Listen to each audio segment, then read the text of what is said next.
Sa mga mahihilig na balita, mga kaibigan, na totoo, hindi lang ho sa local kundi sa national. Lately ho kasi, ang mismong DILG secretary ho natin, si Secretary John Vic Remulla, ang nanawagan na bakit kaya, baka pwede, sabi na ang pagsuspendi ho ng klase, magmula na sentralisado sa DILG.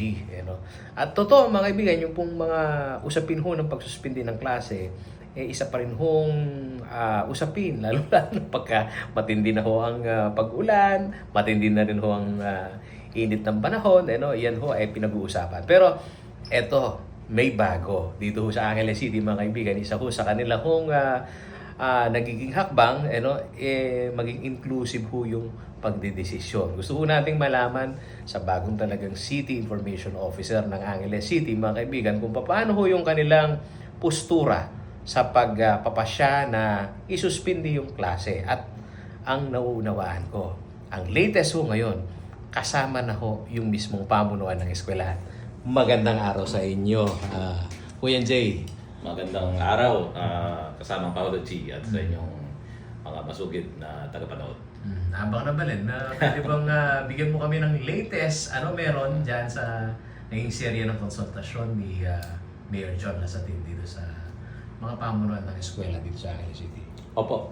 Bali kung napapansin po ninyo at napapansin nga ng mga estudyante, na ilan sa mga kabataan nating dito sa Angeles City na since nung pag-upo ni Mayor Carmelo John Lasatin II dito po sa lungsod ng Angeles, ay napansin po natin na hindi basta-basta ang pag-aanunsyo niya ng suspension of classes at may dahilan po ito kung bakit ganito po ngayon ang sitwasyon sa lungsod natin, dahil gusto po ni Mayor John na magkaroon ng balanse, ika nga, hindi naman po sa ikinukumpara natin sa mga ibang LGUs na practices, pero dito po kasi sa Angeles City napakaraming mga eskwelahan, pampubliko, pampribado, mga universities na dito po sa lungsod ng Angeles, So ang nais po na mangyari ni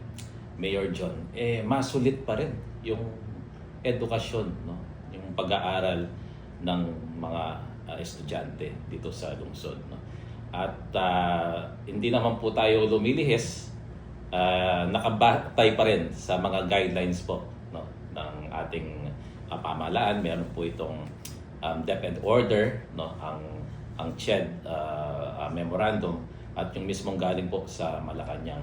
Hindi po tayo maliligaw kung susundin natin yung mga guidelines at patakaran na naitala para sa mga estudyante, So doon pa rin po tayo susunod kung dun sa mga typhoon signal warning. Pag signal number 1, alam na po natin yan, Pag signal number 2, alam naman yung mga automatic. Ganun din pag signal number 3. Ngayon po, kung babalik tayo sa panahon dati, kasamang Paolo G, yun nga, pupunta ka pa sa eskwelahan mo at makikita mo sa chalkboard kung may pasok o wala. And at the same time, baka sabihin naman na iba yung panahon ngayon at iba yung mga panahon noon at ngayon. At ito nga yung mga kino-consider natin kung paano natin babalansehin yung mga sitwasyon. Kasi meron din yung mga panahon na umaray yung mga private schools naman dahil sa merong instance na 1 week, halos 1 week walang pasok because of the heat index naman, extreme heat index. So ang dami nating binabantayan ngayon because of climate change, Dati typhoon lang, tapos ngayon meron ng rainfall warning, tapos meron pang heat index, So marami tayong kino-consider. At itong mga private schools, kasi pag public schools walang problema, meron tayong guidelines, pwede tayong mag-announce ng cancellation. But when it comes to the private schools, meron silang mga mas modernong facilities, At nakikita natin sa mga private schools na halos maraming sa kanila meron ng mga air-conditioned classrooms. So, sa mga instances na merong mga extreme heat index, no, siguro ang gustong mangyari ni Mayor John is bigyan natin sila ng discretion. Sinantalang upaya rin private schools na merong mga facilities, na merong mga amenities na kayang i-cater pa rin sa mga estudyante during this circumstances. No? At the same, yung mga ibang mga signal warnings or rainfall warnings, sa public schools wala tayong problema. No? Meron tayo dyan mga patakaran. Dito lang sa mga higher education institutions under ng CHED, no? Yung mga autonomous schools, wala tayong problema. Ang inaayos lang natin para hindi masira yung academic calendar ng mga eskwela kasi may sinusunod diyan, no? Ganun din kung kasi magsususpend ka ng classes, babayaran din ng estudyante yan eh. Magkakaroon sila ng mga makeup classes during the weekends, pero mga Saturday classes, minsan pag talagang nauuli na, even Sundays, pinapasok na rin, no?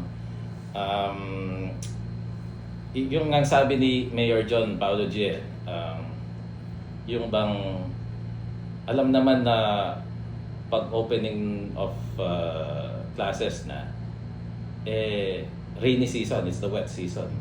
So, lagi tayong may baon na payong o kaya kapote. No? Dahil alam natin, uulan. We anticipated because it's the rainy season. No? So, sabi nga sa akin ni Mayor John, ano ba mas importante, ang mabasa ang medyas o magkulangan sa oportunidad para makapag-aral? Kasi kung magsususpend ka ng isang araw, tapos titila na yung ulan, sayang yung remaining oras na pwede sanang matuto yung mga kabataan. Ito sana yung instill natin sa mga estudyante at panawagan na rin, Paulo G, sa mga bagong magulang, mga parents ngayon, no?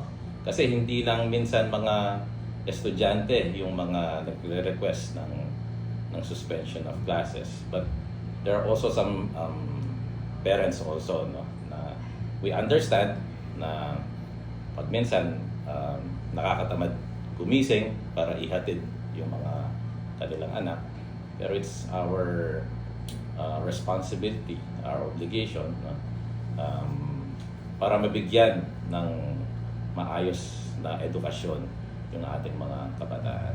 Ito, sa madaling sabi, dyan sa napag-usapan na, dahil nakita namin doon sa mga larawan ninyo sa CIO na may consultation ho kayo dito sa mga pribadong eskwela. So sa madaling sabi ba ho nito, may plano na ito ho ba'y ano lang, verbal lang na usapan o may babalangkasan na ordinansa or executive order? At impayong tungulan tamo mo po ba Ken in private school? Huling sasabihin nyo, dahil binabanggit ho ninyo dito ho sa public, meron na hong patentado ho na mga palasiya dyan. Tama po kayo, kasamang Paulo G, no? Sa public schools meron na tayong mga guidelines about it. Bibigyan lang natin ng discretion yung mga private school institutions. Pero alam mo ba, Paulo G, na this time, wag po nating kulitin si Mayor, no? Kasi ang nagbibigay po ng recommendation on the suspension of classes is the ACDRRMO, ang Angeles City Disaster Risk Reduction and Management Office. Siya po ang magre-recommenda kay Mayor sa ating local chief executive kung magkakaroon ng suspension. So, panawagan ko po kung meron po kayong nais na iparating pag suspension of classes, siguro ang guluhin na po natin ngayon ay ang ACDRRMO, no? Kasi ang papakinggan po ngayon para magkaroon tayo ng sistema, no? Ang ACDRRMO laging nagbibigay ng report sa ating local chief executive, no?